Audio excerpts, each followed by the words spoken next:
Այսօր Տեր-Տարոնին լրագրողները զարմացած հարցնում են, այսինքն ողջ խաչհամբույրը գնում է մայր աթոռ։ Այո, փաստորեն, ամբողջ խաչհամբույրը եւ մոմի վաճառքից գոյացած ողջ գումարը գնում է կտրիչ Ներսիսյանի տնօրինմանը, որի վերաբերյալ որևէ հաշվետվություն գոյություն չունի։ Իսկ եկեղեցու կոմունալ ծախսերը եւ ոչ միայն հոգում է տվյալ եկեղեցու քահանան, որը չունի աշխատավարձ։ Այ հենց դրա համար էլ շատ հոգևորականներ, թողած Աստվածաշնչի եւ եկեղեցու ուսմունքի կարևոր քարոզը, հավատացյալների հոգևոր առաջնորդությունն ու խորհրդատվությունը, թաղումից թաղում են գնում, որովհետեւ դրա մեջ փող կա։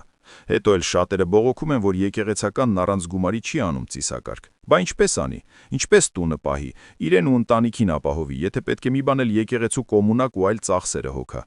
Էլ չեմ խոսում այն մասին, որ նրանք չունեն որևէ հնարավորություն, օրինակ, վարկով տուն կամ այլ գույք գնելու, եկամտահարկի վերադարձից օգտվելու, չունեն սոցիալական որևէ երաշխիք, քանի որ բանկին կամ պետությանը որևէ եկամուտ չեն կարող ցույց տալ։ Գրել է Քաղաքացիական պայմանագիր կուսակցության վարչության անդամ ԱԺ պատգամավոր Հասմիկ Հակոբյանը։